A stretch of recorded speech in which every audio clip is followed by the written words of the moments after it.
One single father's desperate renovation of an inherited barn would lead to the discovery of an ancient well containing something so dangerous that military forces would have to evacuate an entire county, uncovering a forgotten chapter of human history that powerful organizations had fought to keep buried for millennia. Before we jump back in, tell us where you're tuning in from, and if this story touches you, make sure you're subscribed, because tomorrow I've saved something extra. Special for you! The early morning fog clung to the weathered gambrel roof of the barn as Michael Richardson studied the structural damage reports spread across his kitchen table. At 38, the former construction engineer had traded his promising career in Chicago for the quiet isolation of his late grandfather's property in rural Cedar Hollow, Tennessee, hoping the change would help both him and his 8-year-old daughter Sarah heal after his wife's passing 2 years ago. "Dad, can I help with the barn today?" Sarah's hopeful voice cut through his worried thoughts as she padded into the kitchen in her dinosaur pajamas, already wearing her miniature work boots.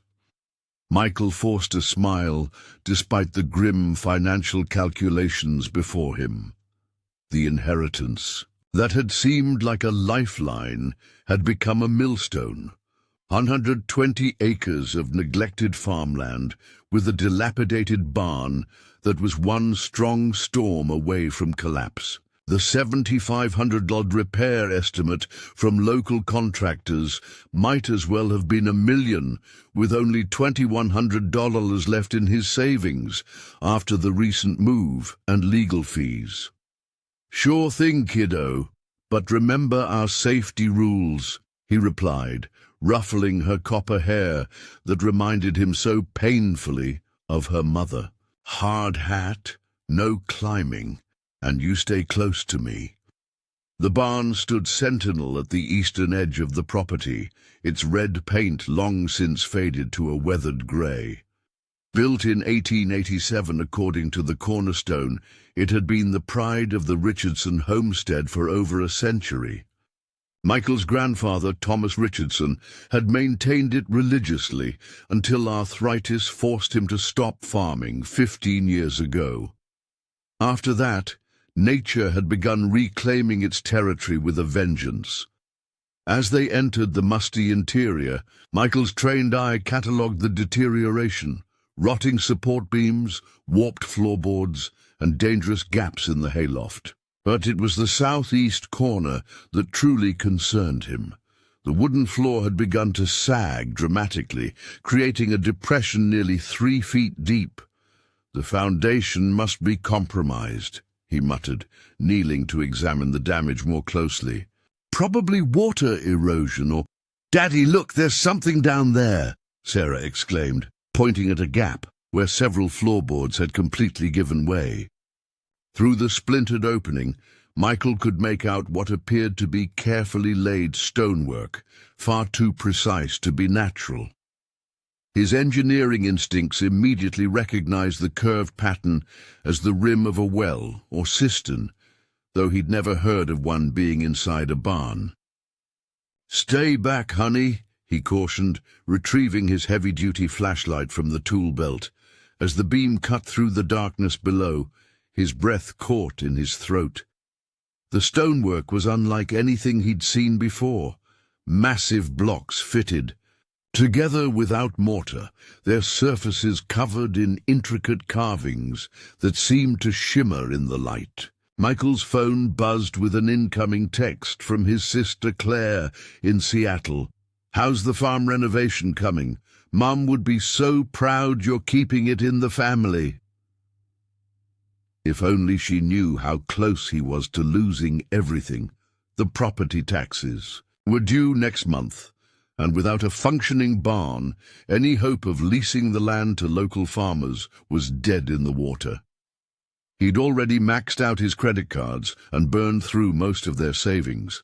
The thought of uprooting Sarah again, taking her away from the first stable home she'd known since losing her mother, made his chest tighten. I need to see what we're dealing with, he decided, reaching for his crowbar.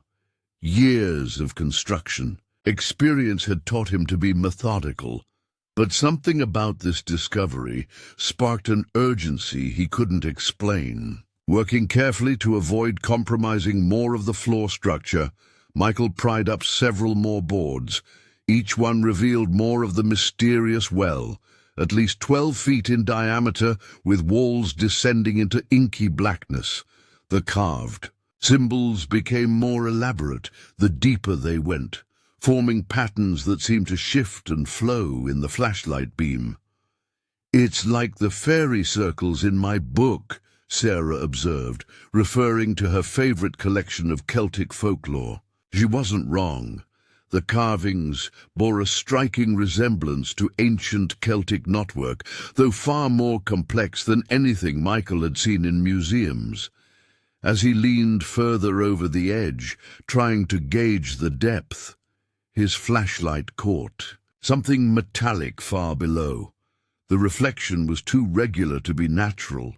It appeared to be some kind of seal or cover, perhaps 20 feet down. Michael sat back on his heels, mind racing. Who builds a well inside a barn? And why cover it with such an elaborate structure?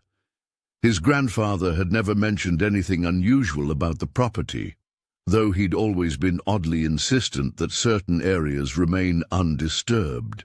"We should tell someone," Sarah suggested with the simple wisdom of children. "Maybe it's important." Before Michael could respond, the sound of tires on gravel announced an unexpected visitor. Through the barn's open doors, he watched a pristine white pickup truck with County Historical Preservation Society emblazoned on the door pull up to the house. A woman in her early 50s emerged, dressed in practical khakis and carrying a leather portfolio. She knocked on the farmhouse door, waited, then began walking toward the barn with the purposeful stride of someone who knew exactly where they were going. Preparing and narrating this story took us a lot of time, so if you are enjoying it, subscribe to our channel. It means a lot to us. Now back to the story. "Mr. Richardson," she called out as she approached. "I'm Dr. Elena Martinez from the County Historical Society. We received an automated alert about potential archaeological activity on your property." Michael stood, brushing dust from his jeans. "Automated alert? I haven't reported anything." Dr. Martinez's eyes immediately fixed on the exposed well, her professional composure slipping for just a moment. Ground-penetrating satellite imagery picked up some unusual subsurface anomalies. "We monitor historically significant properties for preservation purposes." Something about her explanation didn't sit right. Since when did county historical societies have access to satellite surveillance? And how could they respond so quickly to something he'd only just discovered? "This is private property," Michael stated carefully. "I inherited it from my grandfather 3 months ago." "Of course," Dr. Martinez replied smoothly, though her attention remained fixed on the well. "Thomas Richardson was well known to our organization. He was quite protective of certain historical features on this land." She pulled out her phone, turning slightly away as she made a quick call. "Yes, confirmed visual on the primary site, initiating Protocol 7. "Protocol 7? Michael questioned, his unease growing. Dr. Martinez ended her call abruptly. "Mr. Richardson, I need to ask you and your daughter to step away from the structure immediately, for your own safety." "Safety from what?" "It's just an old well," he protested, though even as he said it, he knew that wasn't true. Everything about this discovery felt wrong. The placement, the construction, the carvings, and now this woman's barely concealed urgency. "Daddy," Sarah tugged at his sleeve, pointing toward the well. "The drawings are glowing." Michael turned back to see she was right. The carved symbols were emanating a faint blue luminescence, pulsing in a rhythm that reminded him uncomfortably of a heartbeat. The air around the well seemed to thicken, taking on an almost electric quality that made the hair on his arms stand up. Dr. Martinez's demeanor shifted instantly from professional courtesy to crisis management. She pulled out what looked like a sophisticated measurement device, its screen immediately lighting up with rapidly scrolling data. "We need to evacuate the immediate area now," she commanded, already herding them toward the barn entrance. "This structure has been dormant for centuries, and any disturbance could trigger—" Her explanation was cut short by the arrival of 3 black SUVs that materialized with military precision, forming a perimeter around the barn. Men and women in dark tactical gear emerged, moving with the coordinated efficiency of a well-trained unit. None wore visible insignia or identification. The lead operative, a stern-faced man with silver temples, approached Dr. Martinez. "Containment teams are en route. What's the activation level?" "Rising rapidly," she reported, showing him her device. "We have maybe 30 minutes before it reaches critical threshold." "Excuse me," Michael interjected, pulling Sarah protectively. "Closer. What exactly is going on here? This is my property, and I demand to know—" The operative fixed him with a penetrating stare. "Mr. Richardson, I'm Colonel James Barrett, Department of Anomalous Historical Containment. What you've discovered isn't just an old well. It's what we classify as a Class 4 temporal resonance chamber, and it's beginning to activate after nearly 2,000 years of dormancy." "Temporal? What?" Michael struggled to process the terminology. "Look, I'm just trying to fix my barn. I don't know anything about—" "Your grandfather did," Barrett interrupted. "Thomas Richardson was one of our civilian monitors for 43 years. The barn was built specifically to conceal and protect this site." Michael felt like the ground was shifting beneath his feet. His grandfather, a simple farmer who'd never traveled more than 50 miles from Cedar Hollow, involved in some kind of government conspiracy. Sarah, who had been uncharacteristically quiet, suddenly spoke up. "Grandpa Tom used to tell me bedtime stories about the guardians of the old ways. He said our family had a special job to keep the sleepers sleeping." Colonel Barrett exchanged a meaningful look with Dr. Martinez.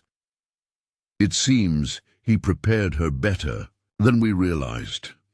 A low harmonic hum began emanating from the well, causing tools hanging on the barn walls to vibrate. The carved symbols were now glowing bright enough to cast dancing shadows across the barn's interior. "We're out of time," Barrett declared. "Initialize evacuation protocols. Everything within a 5-mile radius needs to be cleared immediately." 5 miles?" Michael exclaimed. "That's half the county. You can't just—" "Mr. Richardson," Dr. Martinez interrupted gently but firmly, "what's inside that well has been contained for 2 millennia. If it fully activates without proper protocols in place, the resulting temporal displacement could affect an area exponentially larger than our evacuation zone." As if to emphasize her point, the air around the well began to shimmer like heat. Waves rising from summer asphalt. Through the distortion, Michael caught glimpses of somewhere else. A landscape of impossible architecture beneath an amber sky with 3 moons. "Daddy, I can hear singing," Sarah whispered, her eyes wide with wonder rather than fear. "It's beautiful." More vehicles arrived, military trucks, hazmat teams, and what appeared to be mobile laboratory units. The quiet country road leading to the Richardson farm had transformed into a staging ground for an operation of staggering scope. "Your daughter appears to have some sensitivity to the resonance frequencies," Barrett observed clinically. "Has she ever mentioned hearing things others couldn't? Seeing patterns in seemingly random events?" Michael's protective instincts flared. "She's 8 years old. She has an active imagination, that's all." But even as he said it, memories surfaced. Sarah talking to empty rooms, drawing complex geometric patterns she couldn't have learned in school, always knowing when storms were coming hours before the weather service. Dr. Martinez knelt to Sarah's eye level. "Sweetheart, can you tell me what the singing says?" Sarah closed her eyes, concentrating. "They're saying, 'The seal is broken, the watchers must return, the gathering comes.'" She opened her eyes, looking confused. "I don't know what that means." "It means," Barrett said grimly, "that we have even less time than I thought." He turned to his second-in-command. "Initiate Exodus Protocol. I want everyone beyond the containment perimeter in 20 minutes. Exodus Protocol will displace over 3,000 residents," the officer noted. "Better displaced than temporarily fragmented," Barrett replied coldly. Michael watched helplessly as his simple plan to repair an old barn spiraled into something beyond comprehension. Emergency vehicles with sirens wailing began racing down country roads, broadcasting evacuation orders. Helicopters appeared on the horizon, their spotlights cutting through the morning mist. "What happens to my property?" he demanded. "To our home. The property will be secured, and you'll be compensated fairly," Dr. Martinez assured him. "Right now, we need to focus on containing what's been awakened." "And what exactly has been awakened?" Barrett and Martinez exchanged another look before the colonel answered.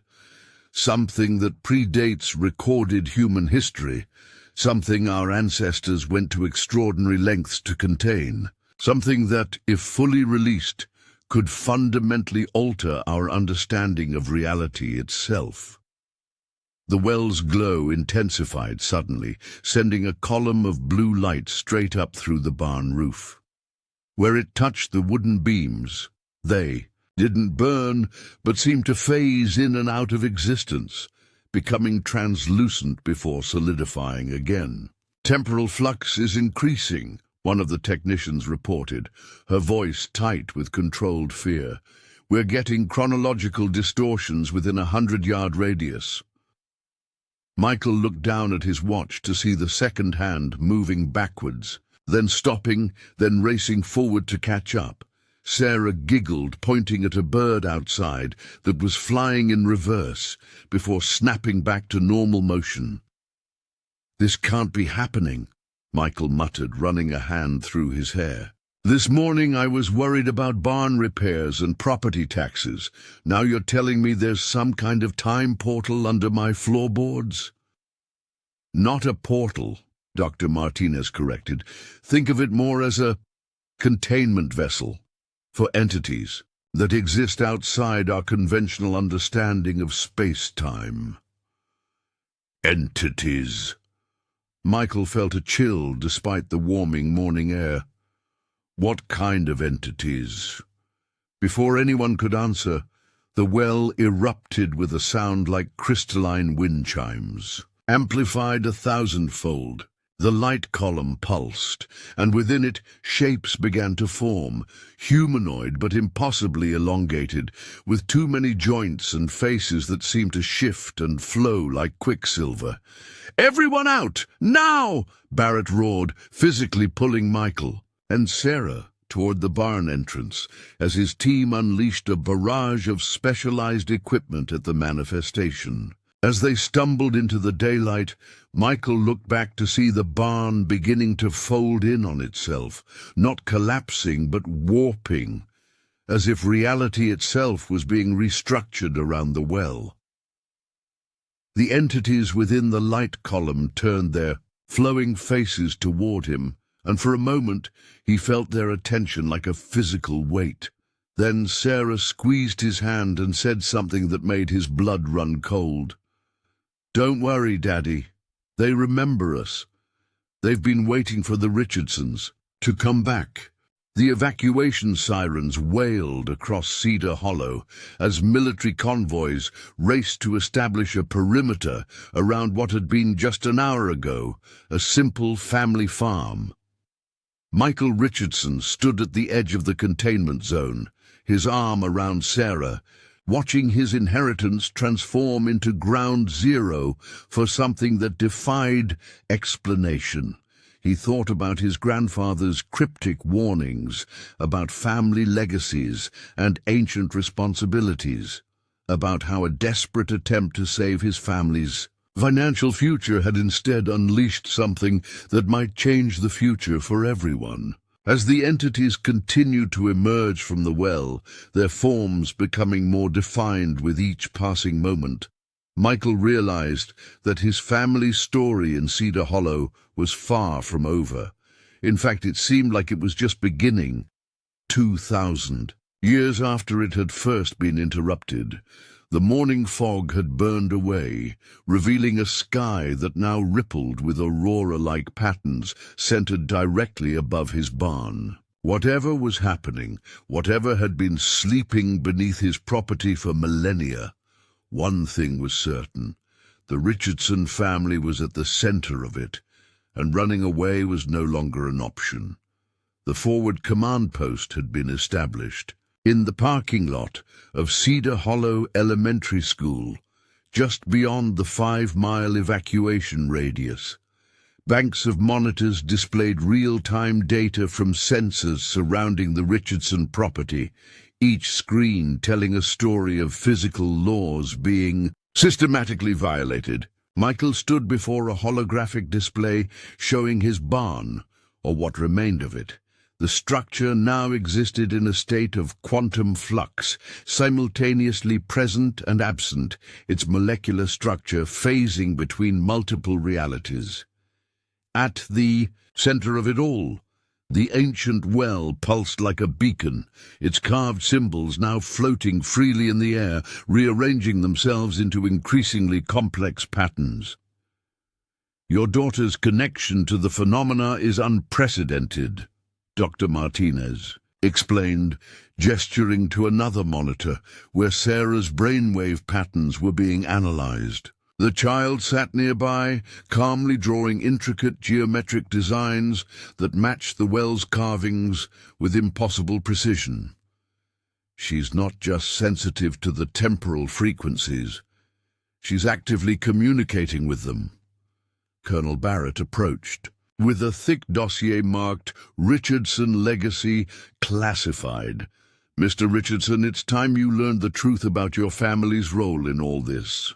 He opened the file, revealing photographs dating back to the Civil War era. "Your ancestors weren't just farmers, they were chrono keepers, a hereditary order tasked with maintaining the seals on temporal anomalies worldwide." Michael studied a daguerreotype of his great-great-grandfather, standing proudly beside the newly constructed barn. In his hand was an ornate key, covered in the same symbols, now dancing above the well. "Why wasn't I told any of this?" "The knowledge was supposed to pass from father to son," Barrett explained grimly. "But your father died before your grandfather could complete your training. Thomas tried to prepare you indirectly, but without the proper initiation rituals. The information remained locked in your genetic memory." "Genetic memory?" Michael scoffed. "This is insane." Dr. Martinez pulled up a DNA analysis on her tablet. "Your genome contains what we call temporal markers, genetic sequences.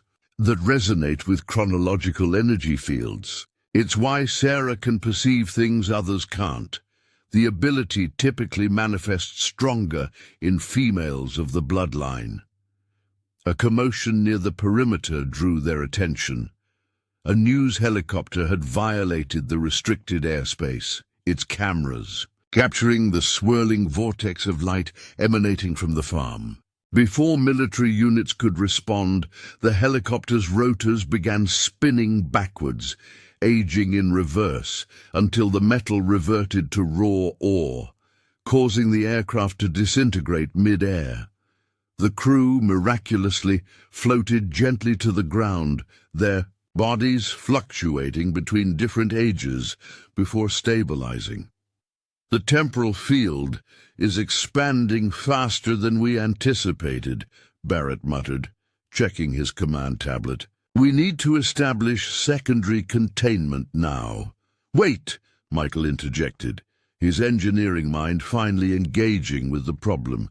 You're approaching this like a conventional hazmat situation, but if this is a temporal phenomenon, shouldn't we be thinking in terms of frequency harmonics rather than physical barriers? Dr. Martinez raised an eyebrow. Go on. The carvings, the symbols, they're not just decorative. They're a form of engineering, aren't they? A containment system based on resonance patterns. Michael moved to Sarah's drawings, studying them with new understanding. My daughter isn't just drawing randomly, she's mapping the frequency matrix. Sarah looked up from her work. The pretty songs want to go home, Daddy, but the door is stuck. They need the keykeeper to sing the right notes. Barrett and Martinez exchanged significant glances. The keykeeper bloodline, Barrett murmured. We assumed the ability died with Thomas. What exactly was contained in that well? Michael demanded. And don't give me any more vague answers about entities.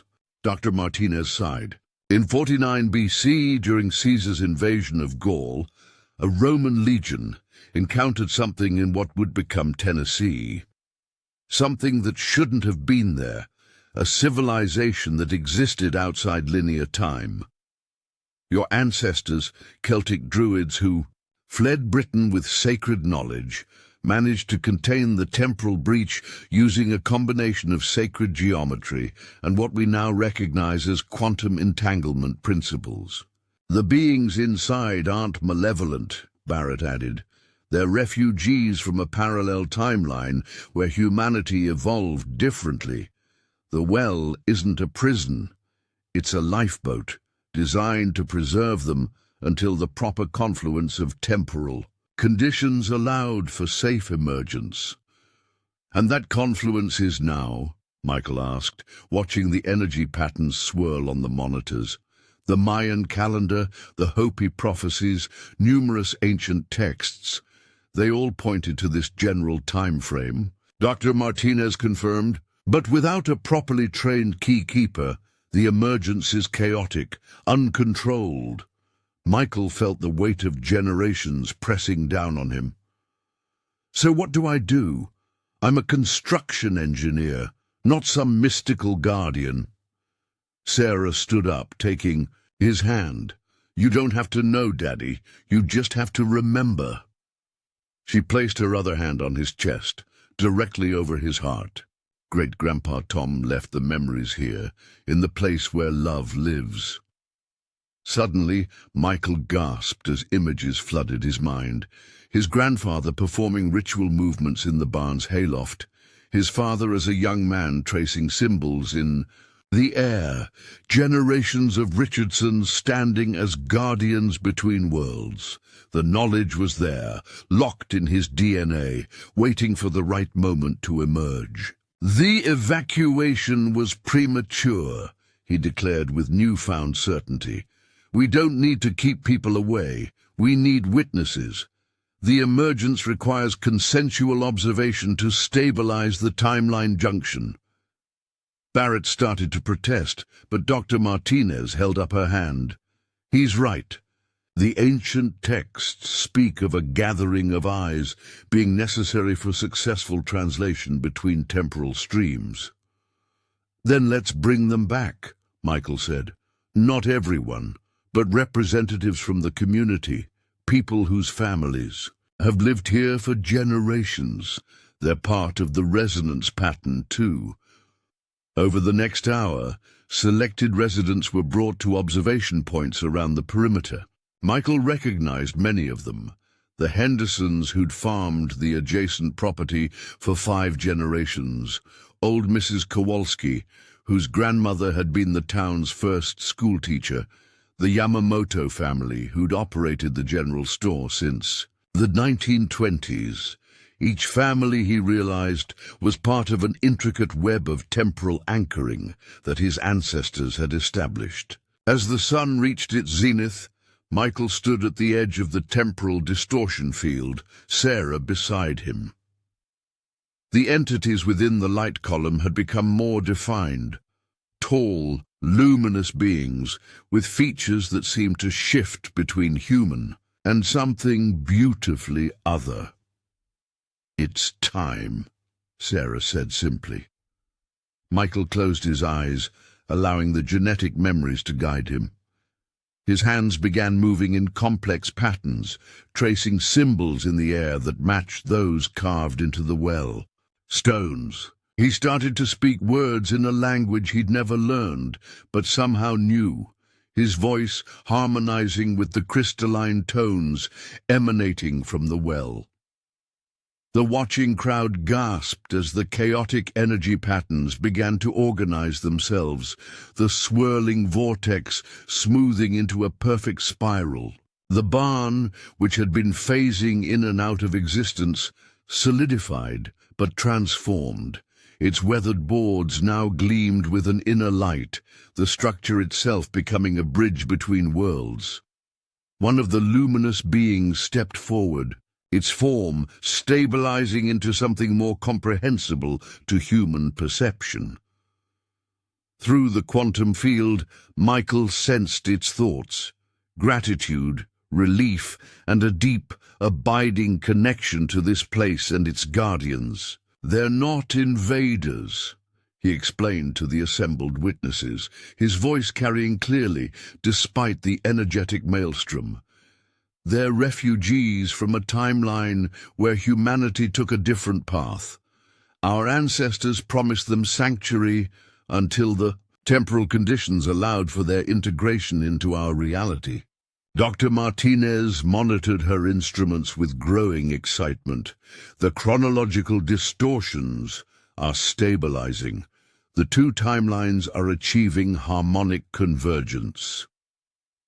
As Michael continued the ritual movements his DNA remembered, the beings began to emerge fully from the well, but instead of the catastrophic reality breach everyone had feared, their presence seemed to enhance the world around them. Plants grew more vibrant, the air became clearer, and several elderly witnesses reported feeling decades younger. "They bring gifts," Sarah announced joyfully. "Healing songs and star wisdom and memories of what could be." Colonel Barrett watched in amazement as his instruments registered not destruction, but restoration. Environmental toxins in the soil were neutralizing, damaged ecosystems were regenerating, and even the temporal damage to the news crew was reversing.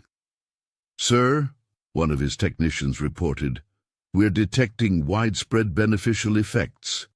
Cancer rates in the county are dropping, crop yields are increasing exponentially, and there's some kind of consciousness enhancement occurring in the population."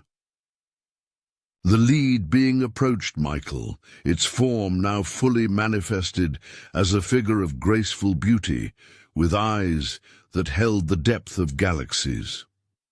It extended a hand, and when Michael took it, knowledge flowed between them, not just of what had been, but of what could be. "They're offering a choice," Michael relayed to the crowd. They can fully emerge and share their advanced understanding of science, healing, and consciousness evolution. Or they can return to their temporal suspension until humanity is more prepared.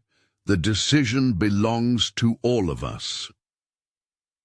The gathered witnesses looked at each other, feeling the profound weight of the moment. Mrs. Kowalski stepped forward first. My grandmother used to say that angels would return to Cedar Hollow when we were ready to remember how to love properly. I think we're witnessing that prophecy. One by one, the community members voiced their agreement. The fear that had initially gripped them transformed into wonder and acceptance as they felt the benevolent nature of the visitors.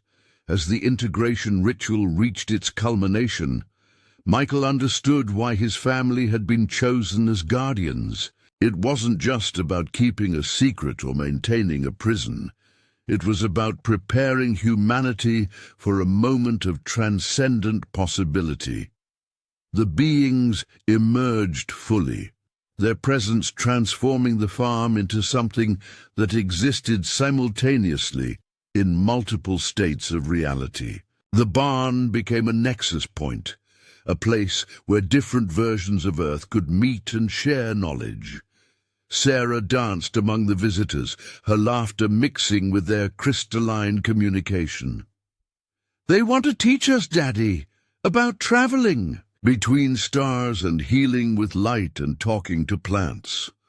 Dr. Martinez was frantically documenting everything, her scientific skepticism overwhelmed by wonder.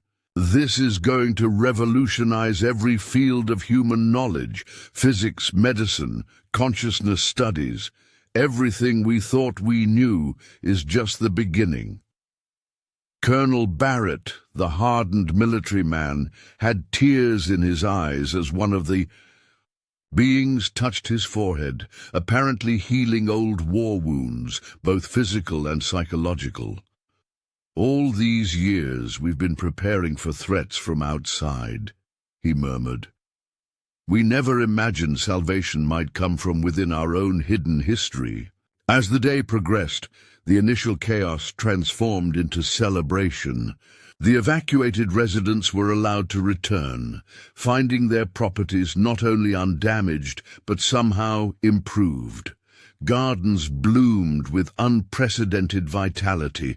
Structural problems in buildings had mysteriously repaired themselves, and several people reported spontaneous remission of chronic illnesses. Michael stood with Sarah, watching their community embrace the miraculous.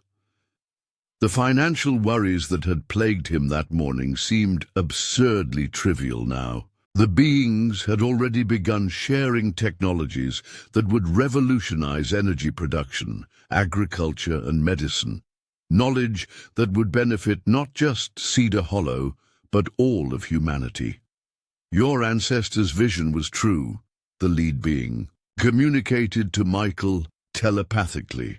They foresaw a time when humanity would face a choice: continue on a path of separation and destruction, or embrace a quantum leap in evolution. Your family has guarded this possibility for 50 generations. As twilight approached, the farm had transformed into a center of learning and wonder. Scientists, philosophers, and spiritual leaders were already arriving, drawn by news of the miraculous events. The beings moved among them, sharing wisdom with infinite patience and compassion. Sarah tugged on Michael's sleeve. "Daddy, they want to show us something special." She led him back to the well, now a portal of swirling light. "They say we can see what might have been and what still could be."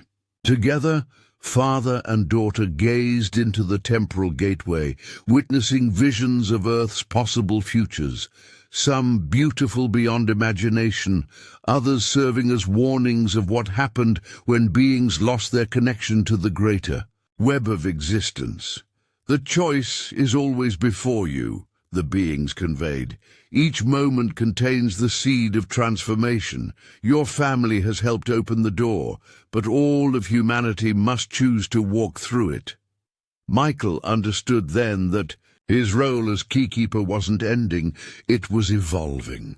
The Richardson farm would become a sanctuary of learning, a place where humanity could study the convergence of science and consciousness, where ancient wisdom and future possibility merged. As night fell, the transformed barn glowed like a beacon, visible for miles.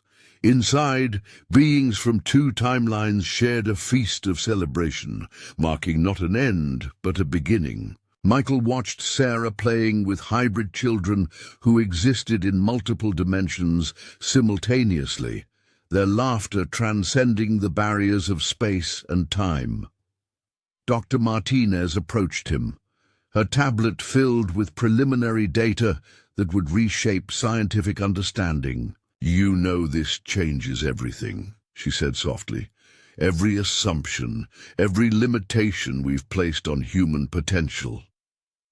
Michael nodded, feeling the weight and wonder of his heritage.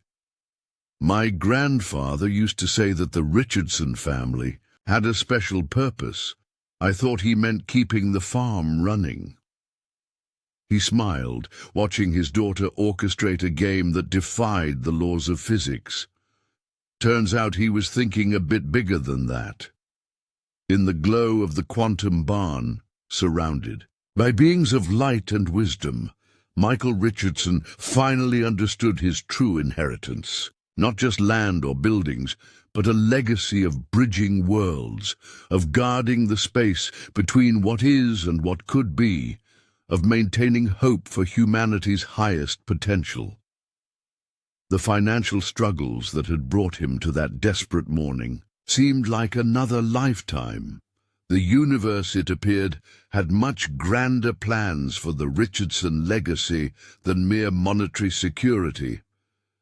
As the first stars appeared in a sky now permanently changed by the day's events, Michael knew that his family's greatest adventure was only beginning. Tomorrow, the world would wake to news of the miraculous transformation in Cedar Hollow. Skeptics would come to investigate, believers would arrive to witness, and humanity would face the profound implications of discovering they were never alone in the cosmos. They just needed to remember how to open the right doors. And at the center of it all would stand a humble barn, an ancient well, and a family whose dedication to an impossible duty had helped guide humanity toward its next evolutionary leap. The Richardsons had kept their post for 2 millennia, and now their patience would help usher in an age of wonders that would make even their ancestors' boldest visions seem limited. 3 weeks after the emergence, Cedar Hollow had transformed into the epicenter of humanity's greatest evolutionary leap. The Richardson farm now hosted an extraordinary convergence of Nobel laureates, spiritual leaders, quantum physicists, and indigenous wisdom keepers, all working alongside the beings to decode a new understanding of reality. Michael stood in what had once been his grandfather's study, now converted into a multi-dimensional research center. Holographic displays showed energy patterns flowing through ley lines that connected Cedar Hollow to ancient sites worldwide.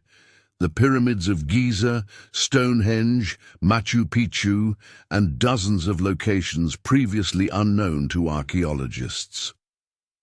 "The network is fully active," announced Dr. Amelia Chen, the quantum physicist who'd abandoned her position at CERN to study the phenomena.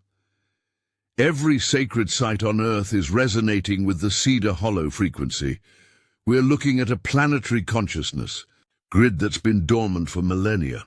Sarah, now recognized as humanity's first quantum ambassador, effortlessly translated between the beings multidimensional communication and human language. Her abilities had expanded exponentially since the emergence, allowing her to perceive and interact with layers of reality that remained invisible to others. "They want to show us the memory crystals," she announced, leading a group of scientists toward a chamber that had materialized in the barn's substructure. All of Earth's lost histories are stored inside them. The crystalline archives contained records dating back 200,000 years, revealing civilizations that had risen and fallen long before conventional history began. Advanced cultures that had achieved interstellar travel, developed clean energy systems, and mastered consciousness itself, all lost to cataclysms, both natural and self-inflicted. "We're not the first advanced civilization on Earth," Michael explained to a gathering of world leaders who'd arrived for an emergency summit. "We're the latest in a cycle that's repeated at least 7 times. Each time, humanity reaches a crucial threshold and either transcends its limitations or destroys itself." The President of the United States leaned forward intently. "And which path are we on now?" "That's what makes this emergence unique," Dr. Martinez interjected. "The beings aren't here to save us or judge us. They're here to offer us the accumulated wisdom of previous cycles, giving us a chance to break the pattern." Outside, the farm had become a living laboratory of transformation. Crops grew at accelerated rates, but required no pesticides or fertilizers. Water from the ancient well possessed remarkable healing properties, reversing cellular damage and extending lifespans. The beings had introduced architectural principles that allowed structures to exist in harmony with natural energy flows, making buildings that generated more power than they consumed. But perhaps most remarkable were the consciousness upgrades occurring spontaneously throughout the population. People reported enhanced empathy, spontaneous healing abilities, and access to knowledge they couldn't explain. Children born after the emergence exhibited capabilities that defied conventional understanding: telepathy, telekinesis, and an innate grasp of multidimensional physics. Colonel Barrett, now heading the newly formed Department of Evolutionary Security, approached Michael with concerns. "Not everyone is embracing these changes. We're tracking several groups actively working to shut down the portal. They believe the beings represent a threat to human sovereignty." Michael had expected resistance. Change, especially of this magnitude, always triggered fear in some. "Have they attempted anything?" 3 coordinated attacks in the past week, Barrett confirmed. "All failed due to the temporal shielding around the farm. But they're getting more sophisticated. We intercepted communications suggesting they've made contact with entities from a parallel timeline, beings who oppose the emergence." This revelation sent ripples of concern through the research team. The existence of oppositional forces suggested a cosmic conflict far beyond Earth's local transformation. That evening, as Michael reviewed security protocols, Sarah entered his office with an otherworldly glow in her eyes. "Daddy, the Shadow Walkers are coming. The beings say we need to activate the secondary grid." Secondary grid? Michael had thought the ley line network was fully operational. "The one underground," Sarah clarified. Great-great-great-grandmother Elizabeth built it during the Civil War. She knew this day would come." Following Sarah's guidance, they discovered a hidden chamber beneath the barn's foundation. Ancient machinery, appearing both primitive and impossibly advanced, lay dormant under layers of dust.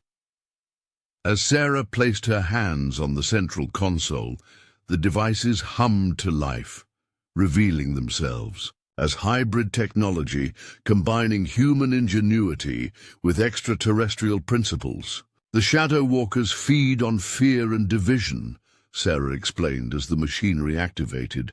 Great-grandmother Elizabeth learned their weakness. They can't exist where love and unity are amplified. The underground grid created a resonance field that extended far beyond the farm's boundaries. As it powered up, reports flooded in from around the world. Random acts of kindness increased exponentially. Enemy nations began spontaneous peace negotiations. Corporate leaders announced radical shifts toward sustainability and universal prosperity. Dr. Chen monitored the global effects with amazement. The field is literally rewriting human behavioral patterns at a quantum level. Aggression and greed are becoming increasingly difficult to maintain within the resonance zone. However, the Shadow Walker's influence became more apparent as night fell. People at the edges of the field reported nightmares of apocalyptic proportions, visions designed to trigger humanity's deepest fears. The beings warned that these entities sought to abort humanity's evolutionary leap by convincing people to reject the transformation. Michael convened an emergency council. We need to expand the field globally, but our power sources aren't sufficient. One of the beings stepped forward, its form shimmering with compassion. The power lies not in machinery, but in human hearts. Your species possesses an unlimited capacity for love and connection. This is your true inheritance. Sarah translated the being's complex instructions. We need to create a moment of global unity. Everyone, everywhere, focusing on the same intention at the same time. The plan seemed impossible, but Dr. Martinez had an idea. The worldwide media has been covering Cedar Hollow non-stop. What if we coordinate a global meditation? Use every communication channel to synchronize humanity's consciousness. Working. Through the night, they prepared for what would become known as the Great Convergence. Religious leaders set aside doctrinal differences to craft a universal message. Scientists provided simple instructions for consciousness coherence. Artists created inspiring visuals broadcast simultaneously across all platforms. At the appointed hour, something unprecedented occurred. Billions of humans across the planet paused their activities, joined hands where possible, and focused on a single intention: the elevation of human consciousness. The effect was immediate and profound.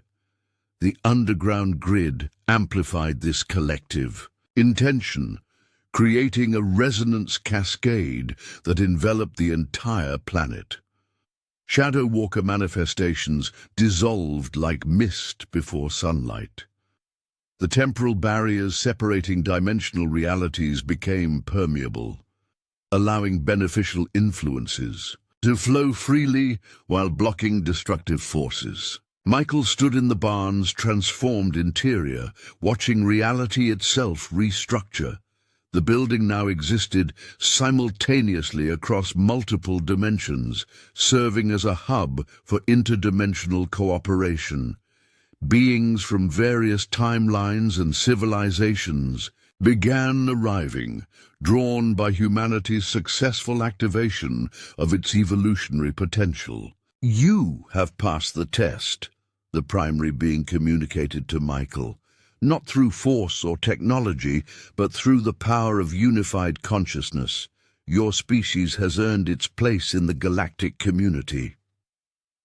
Sarah danced through the multidimensional space, her joy infectious. We did it, Daddy. We remembered how to dream together. The transformation continued to accelerate. Disease and aging became optional as humans learned to consciously direct their biological processes. Poverty dissolved as abundance technologies made scarcity obsolete. Environmental damage reversed as humanity's new awareness created harmony with natural systems. But perhaps the most significant change was in human consciousness itself. The artificial barriers between individuals began dissolving, replaced by an empathic field that allowed people to experience each other's perspectives directly. Conflict became nearly impossible when you could feel another's pain as your own. 3 months after the Great Convergence, the United Nations held a special session at the Richardson farm. The ancient barn had expanded into a multi-dimensional complex capable of hosting thousands in physical form and millions more through consciousness projection. Michael addressed the assembly, Sarah by his side, translating for those still developing their consciousness interface capabilities. Our ancestors understood something we forgot, that humanity's greatest power lies not in domination, but in cooperation, not in separation, but in unity. The beings haven't given us anything we didn't already possess. They've simply reminded us of our true nature.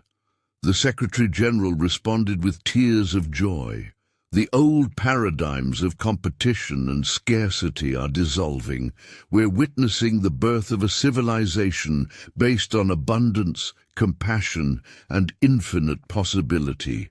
As the session continued, reports arrived of spontaneous breakthroughs occurring worldwide. A teenager in Mumbai had discovered how to convert plastic waste into organic matter. A collective of grandmothers in Peru had developed a technique for purifying water using only intention.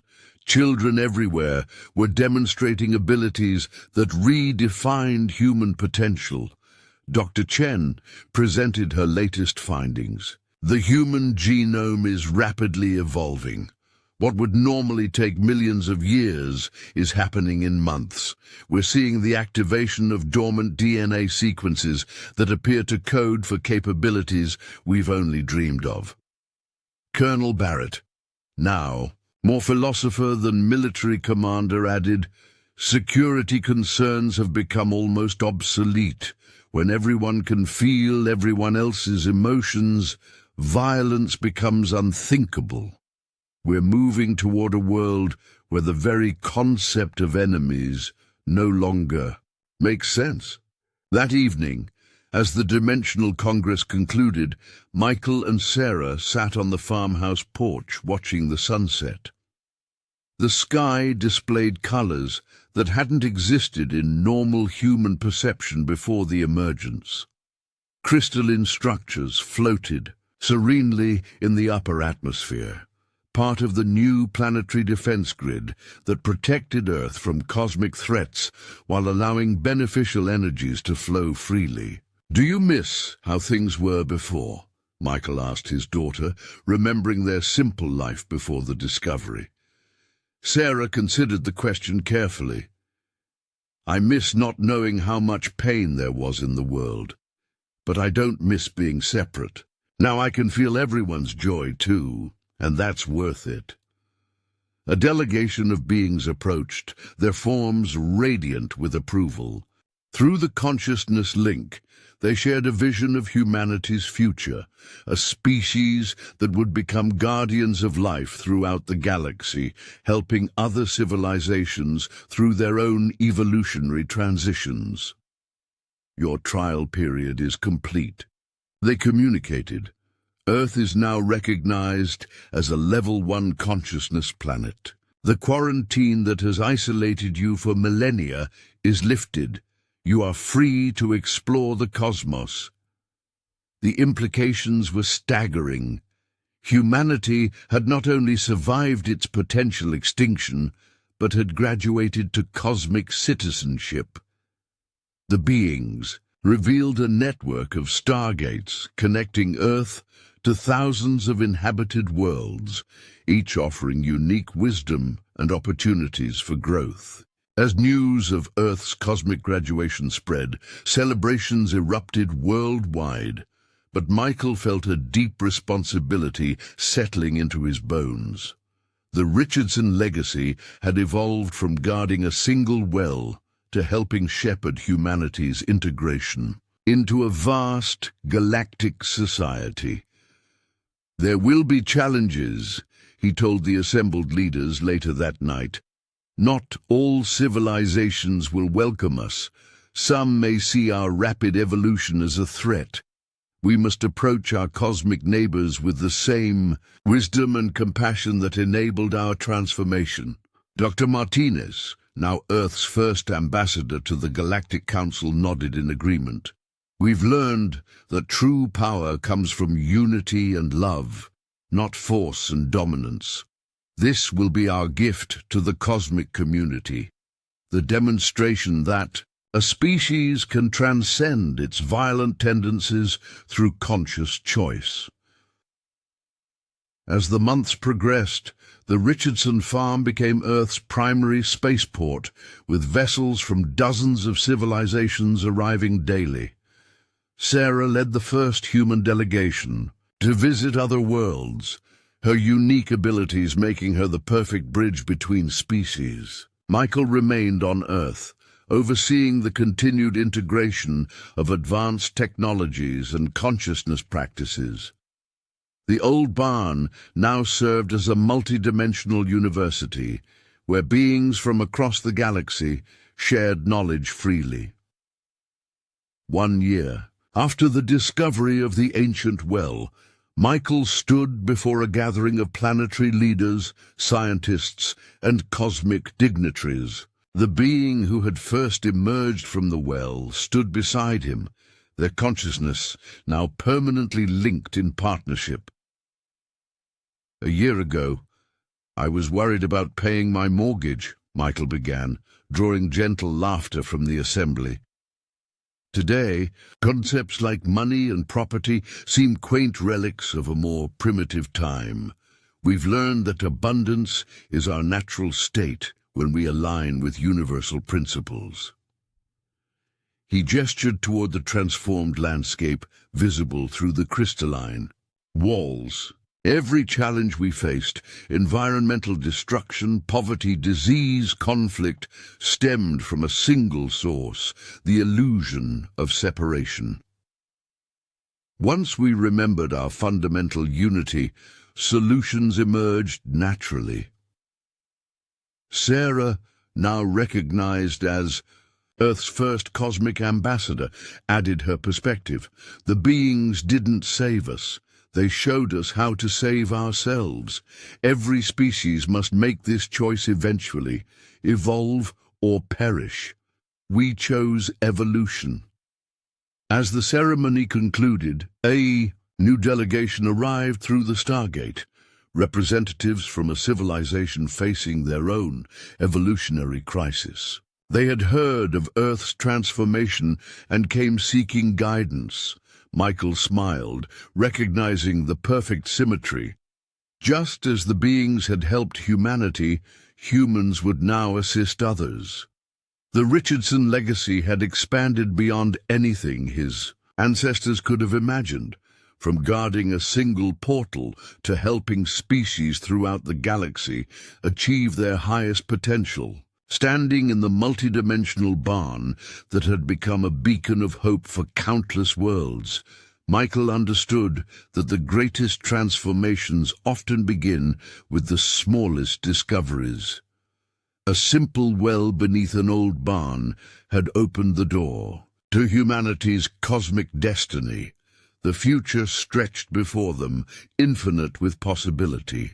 And somewhere in the vast reaches of space, other civilizations waited for their own moment of awakening, their own chance to join the cosmic dance of consciousness evolution. The Richardsons had kept their vigil for 2,000 years. Now, their patience would help light the way for species across the galaxy, proving that love, unity, and conscious evolution were the true paths to the stars. 5 years after the Great Convergence, Earth had become a shining example of evolutionary success in the galactic community.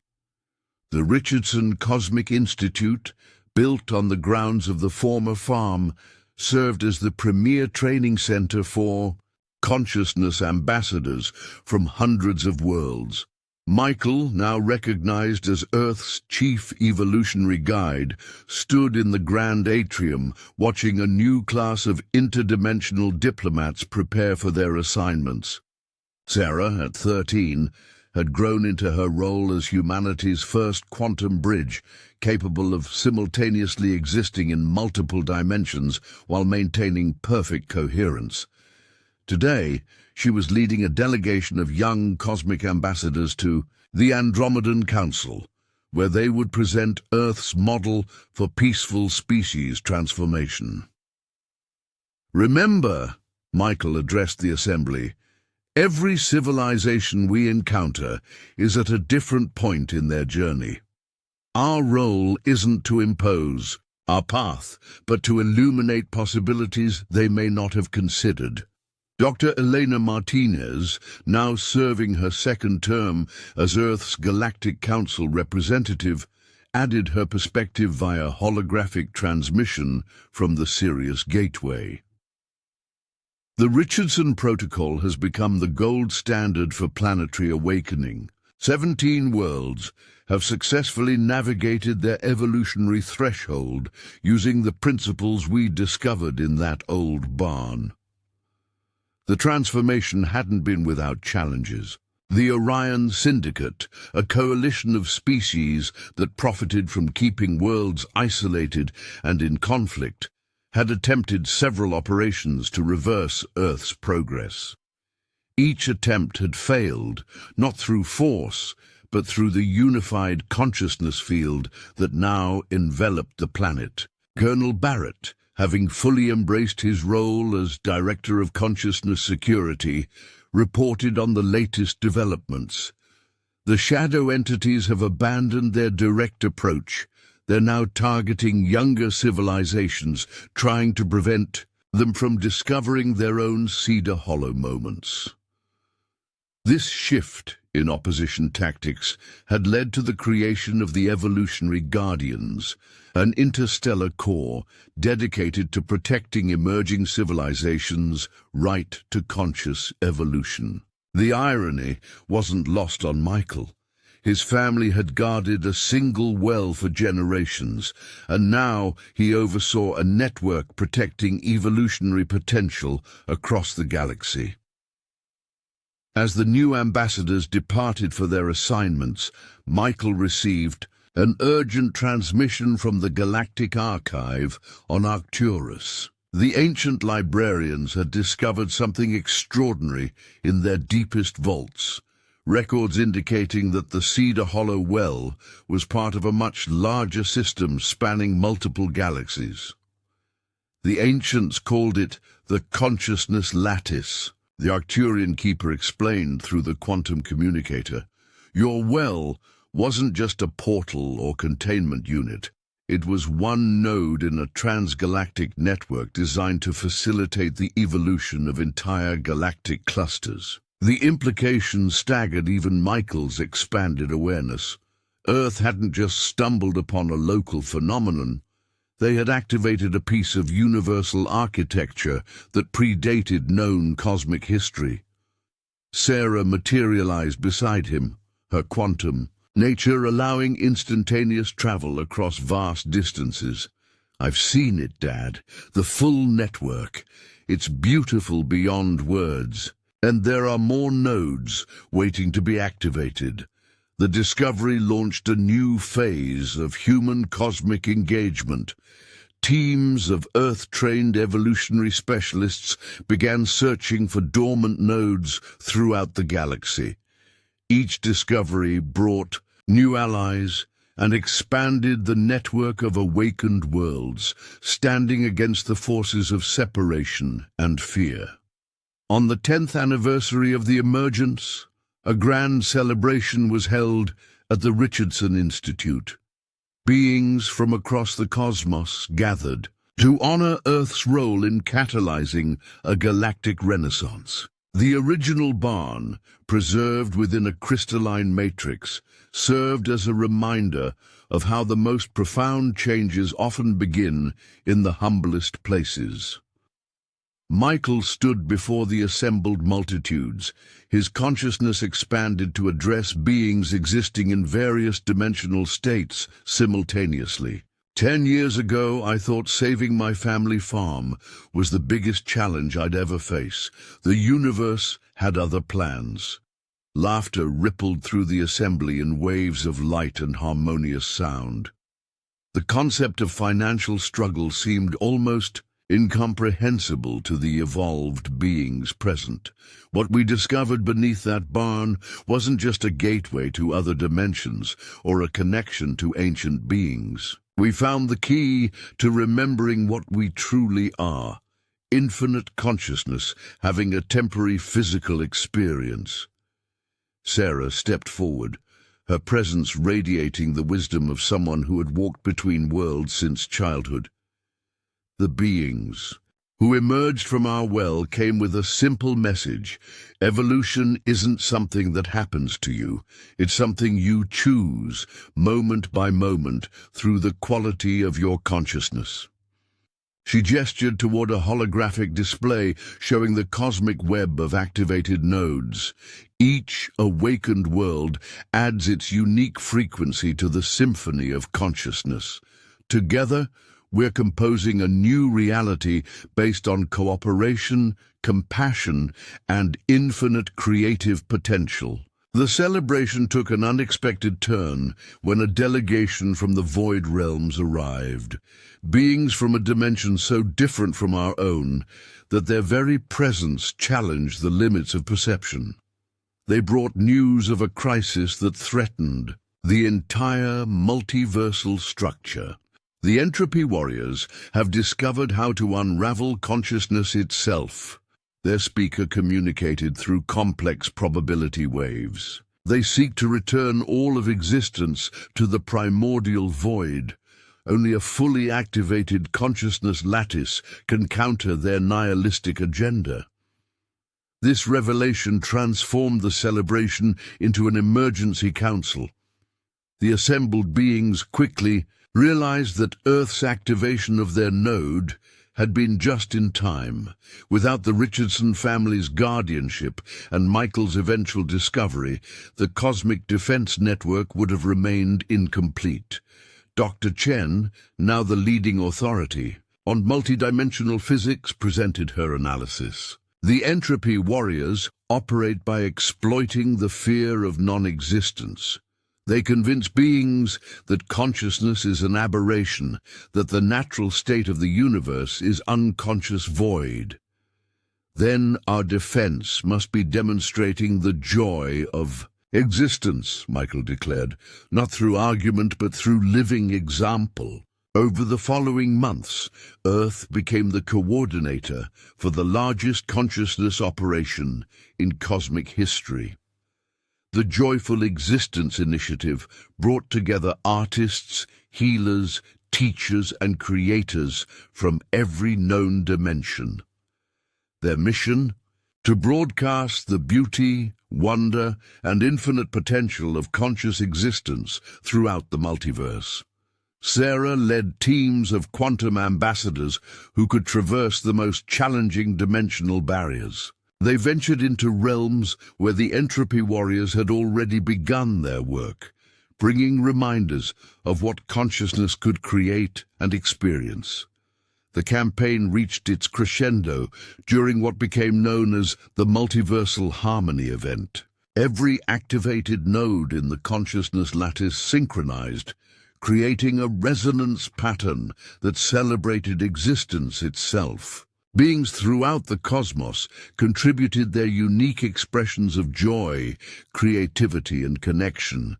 The effect was transformative.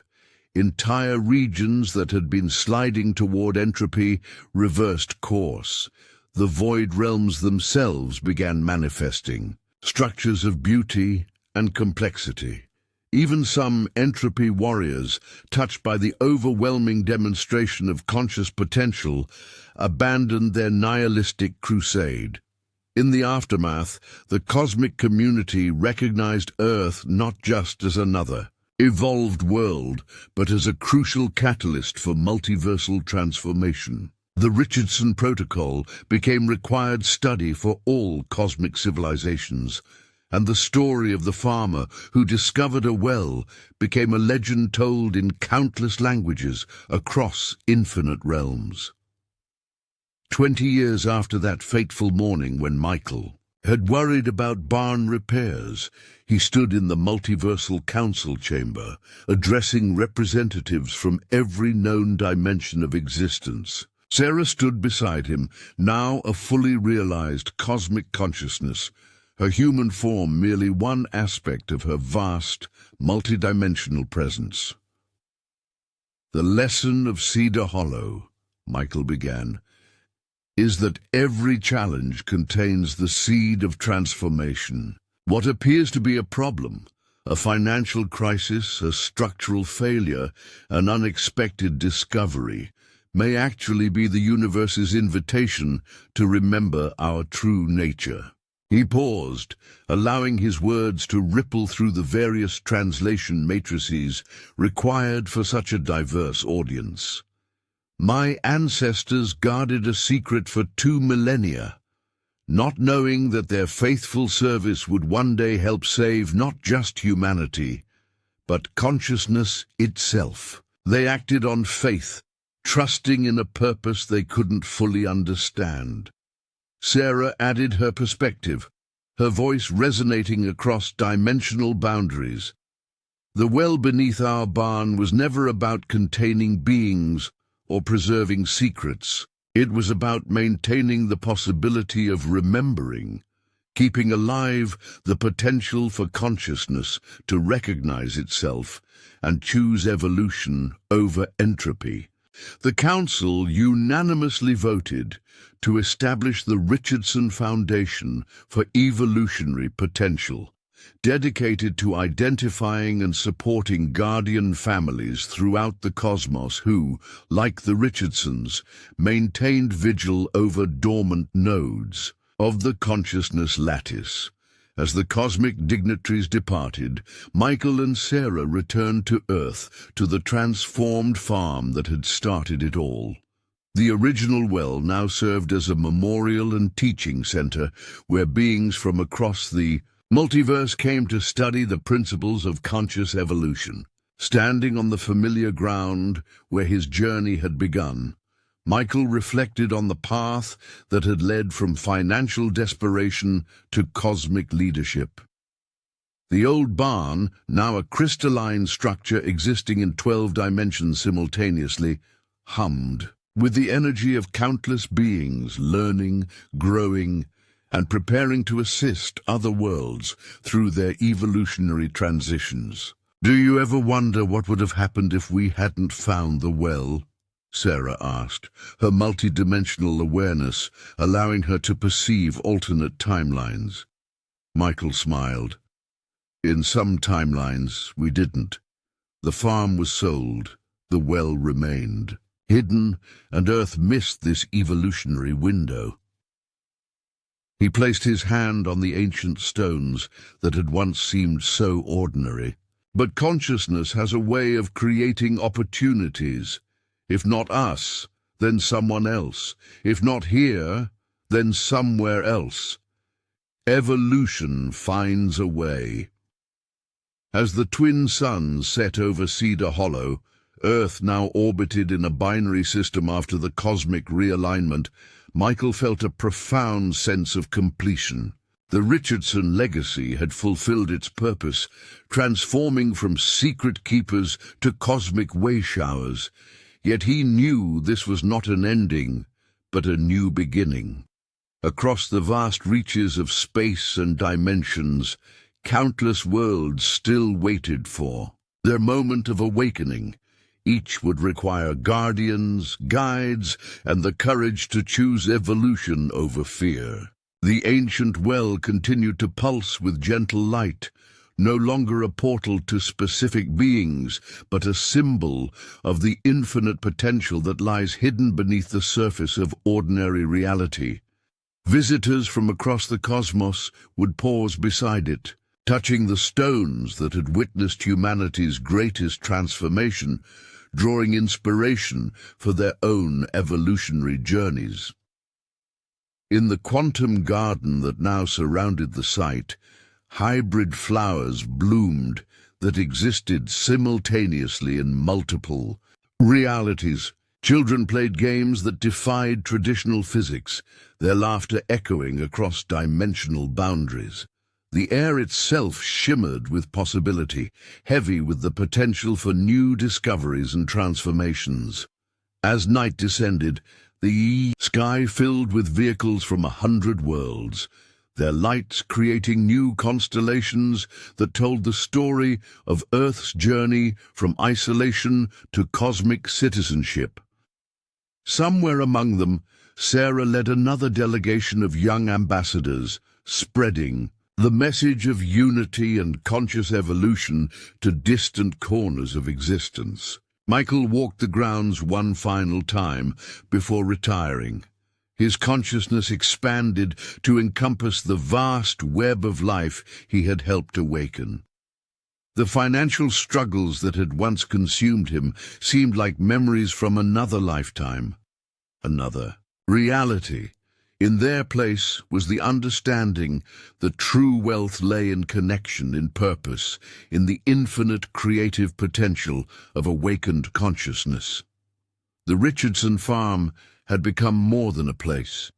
It was a symbol of what became possible.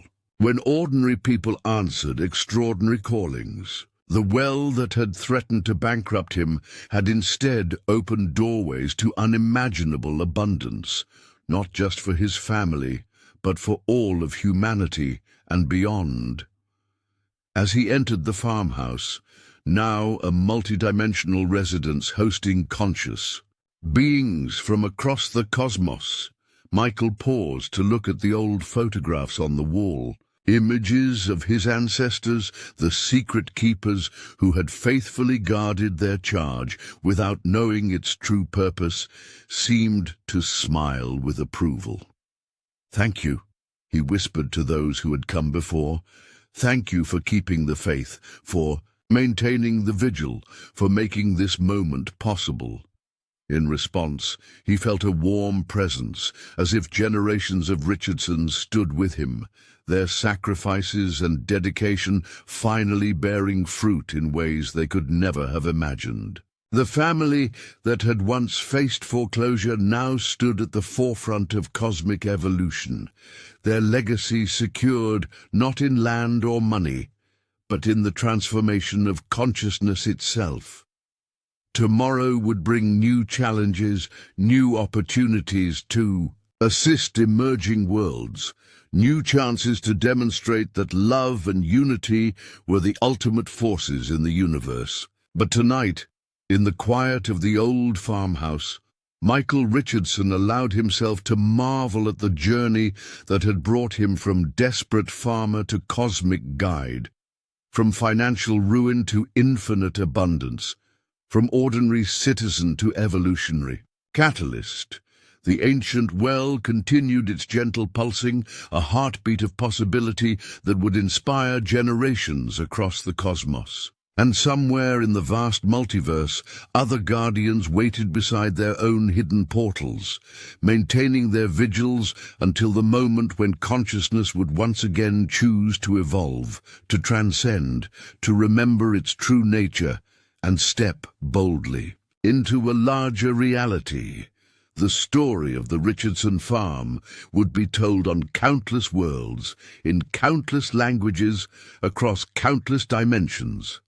A reminder that the most profound transformations often begin with the simplest discoveries, and that within every challenge lies the seed of unimaginable possibility. A century had passed since the Great Convergence, and the Richardson Quantum Institute stood as a beacon across 12 galaxies.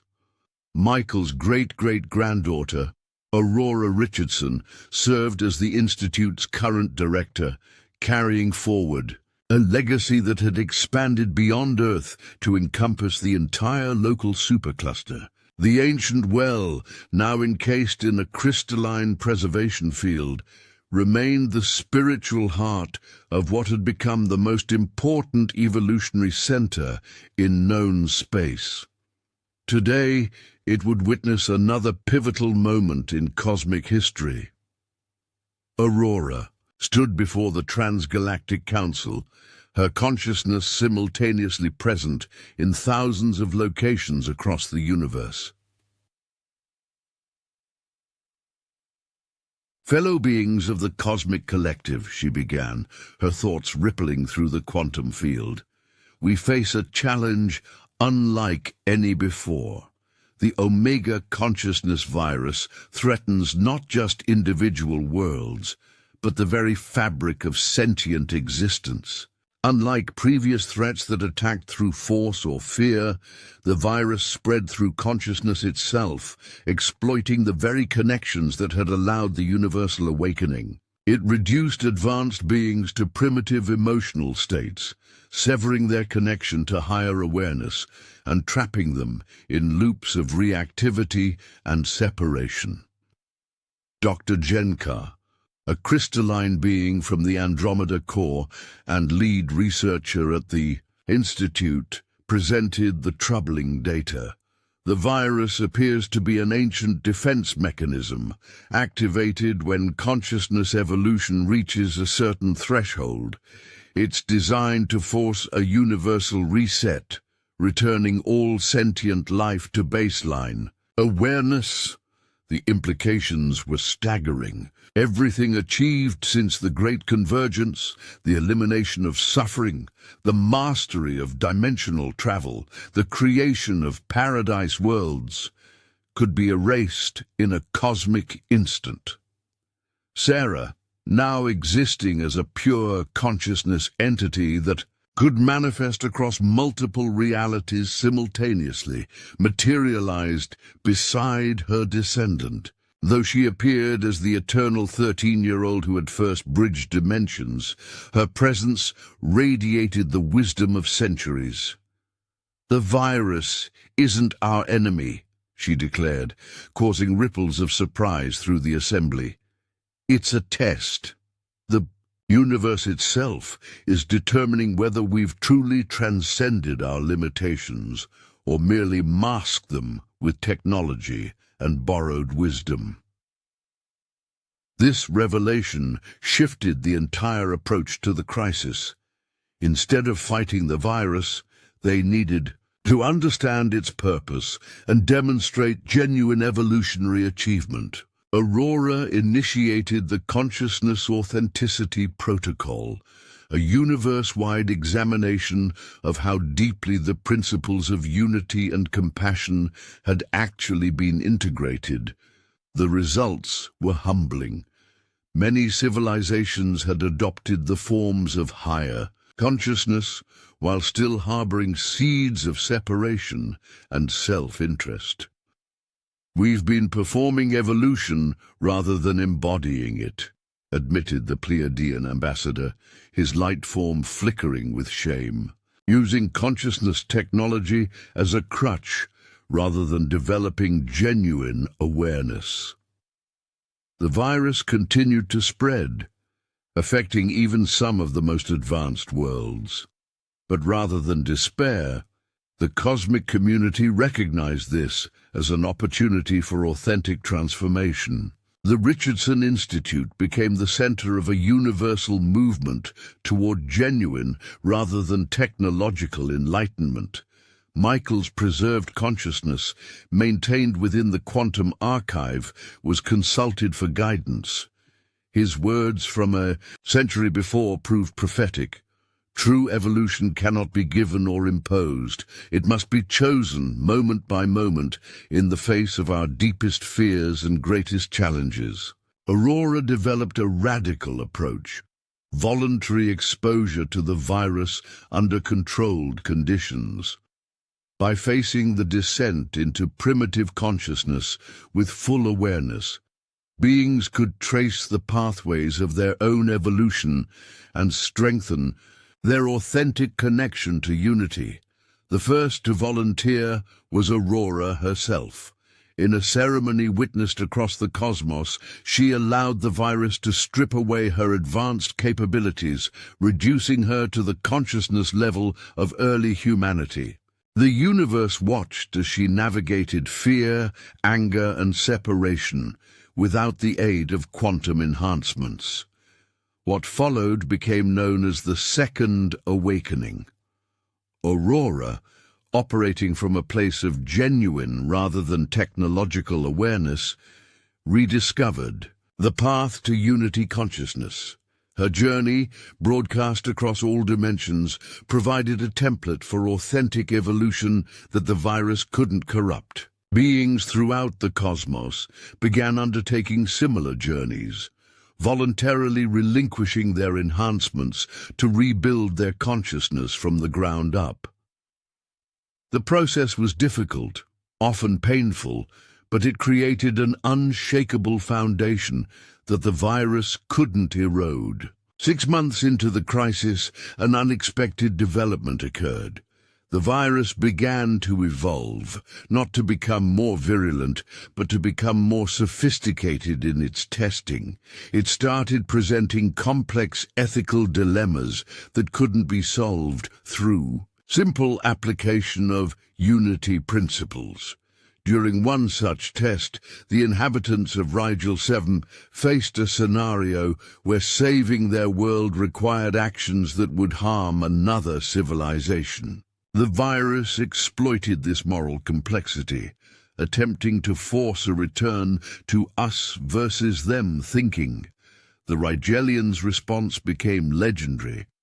Instead of choosing either option, they transcended the dilemma entirely by merging consciousness with the threatened civilization, creating a new hybrid society that eliminated the conflict altogether. This act of creative transcendence marked a new phase in cosmic evolution. Sarah, observing from her multidimensional vantage point, recognized what was happening. The virus is evolving with us. It's not just testing our current state. It's pushing us toward capabilities we haven't yet imagined. This insight led to the formation of the Evolutionary Partnership Initiative. Instead of viewing the virus as an adversary, the cosmic community began collaborating with it, using its challenges as catalysts for growth. Each test presented by the virus pushed consciousness into new territories of creativity and compassion. A year after the crisis began, the virus presented its ultimate challenge. It created a scenario where the only apparent way to save the universe was to sacrifice the consciousness of a single being, specifically the youngest member of the Richardson lineage, a child named Phoenix who had been born with unprecedented, multidimensional capabilities.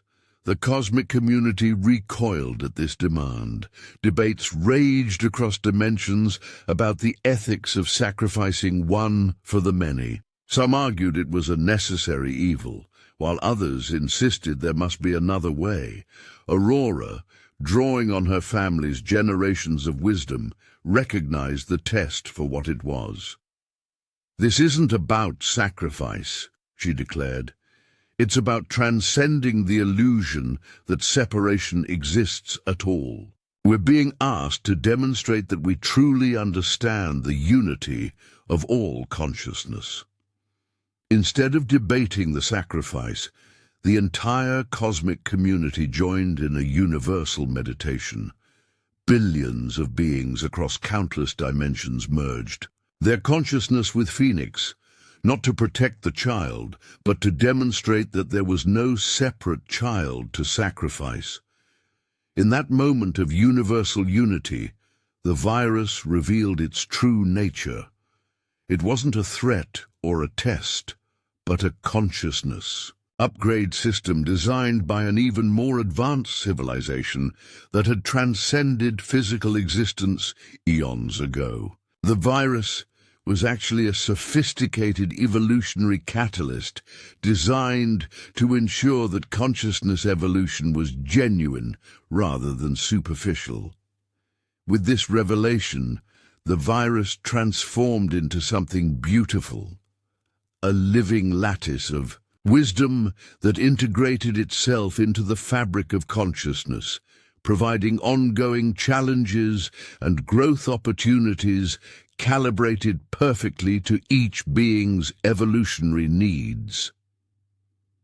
The Richardson Institute expanded once again, becoming the universal Center for Evolutionary Excellence. Phoenix, the child whose potential sacrifice had catalyzed the final breakthrough, grew into a being of unprecedented capabilities, able to navigate dimensions that existed beyond conventional understanding of space and time. On the bicentennial anniversary of the original discovery, beings from across the multiverse gathered at Cedar Hollow. The ancient barn now existed simultaneously in every dimension, a nexus point where all realities converged. Aurora stood beside the original well, addressing an assembly that included entities from realms so advanced that their very presence challenged the boundaries of comprehension. 200 years ago, my ancestor Michael Richardson worried about paying a mortgage. Today, we celebrate the complete transcendence of not just economic limitations, but the very concept of limitation itself. She gestured toward the well, which now pulsed with energies from across the multiverse. This simple structure taught us that the greatest treasures are often hidden in plain sight, that our challenges are invitations to growth, and that what we fear losing is often the very thing that, when released, allows us to gain everything. Sarah manifested beside her descendant, her eternal youth a reminder that time itself was merely another limitation to be transcended. The journey from that morning when Michael discovered the sagging floorboards to this moment of multiversal unity represents more than just our family's evolution. It demonstrates the potential hidden within every moment of crisis, every challenge, every seeming disaster. The celebration culminated in the activation of the infinite possibility matrix, a new cosmic structure that emerged from the combined consciousness of all awakened beings. This matrix ensured that evolution would continue indefinitely, with each breakthrough opening doorways to new dimensions of experience and understanding. As the gathering concluded, Aurora received a transmission from the edge of known existence. Beings from a reality so different that it had previously been incomprehensible were requesting contact.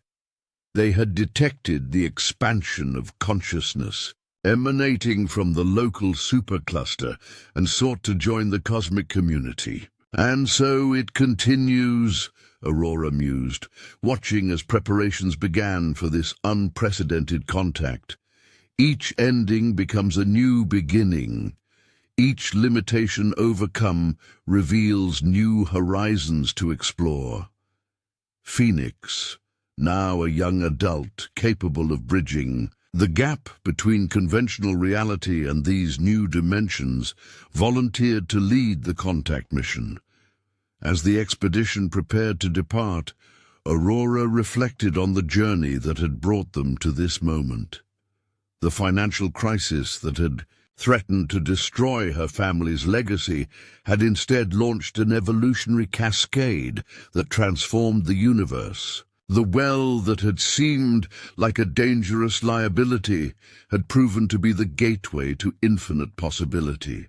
The barn that needed repairs had become the foundation for cosmic consciousness expansion. Standing on the ground where her ancestors had labored and worried, where Michael had made the fateful decision to investigate the sagging floor, Aurora felt the presence of every Richardson who had contributed to this legacy. Their struggles, their faith, their willingness to face the unknown had created ripples that now spanned the cosmos. As Phoenix's expedition departed for the edges of existence, carrying the Richardson legacy into uncharted realms, Aurora knew that the story was far from over. Each generation had expanded the definition of what was possible, and each challenge had revealed itself to be an opportunity in disguise. The ancient well continued to pulse gently, its rhythm now synchronized with the heartbeat of the cosmos itself. Visitors from across the multiverse still came to touch its stones, to connect with the humble beginning of the greatest transformation in universal history. In the quantum archives, Michael's original thoughts from that desperate morning were preserved. If we lose this farm, we lose everything. How limited that perspective seemed now, yet how perfect it was for that moment.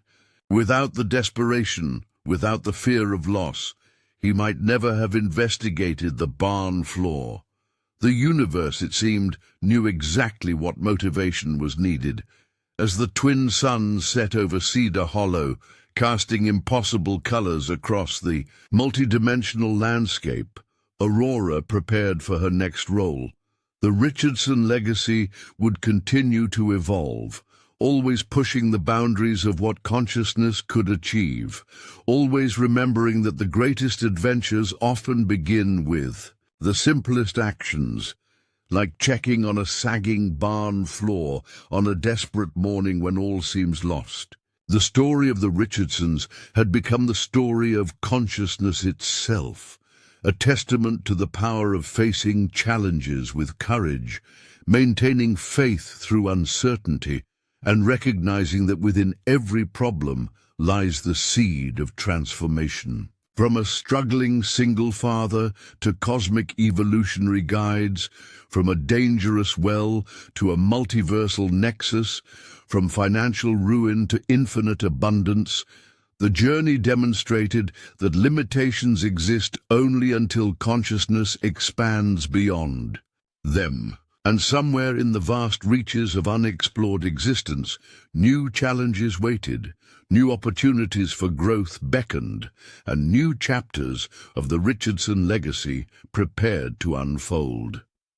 The ancient well would continue to stand as a reminder that the most profound journeys often begin with the simplest steps, and that within every moment of crisis lies the potential for unimaginable transformation. Up next, you've got two more standout stories right on your screen. If this one hit the mark, you won't want to pass these up. Just click and check them out. And don't forget to subscribe and turn on the notification bell so you don't miss any upload from us.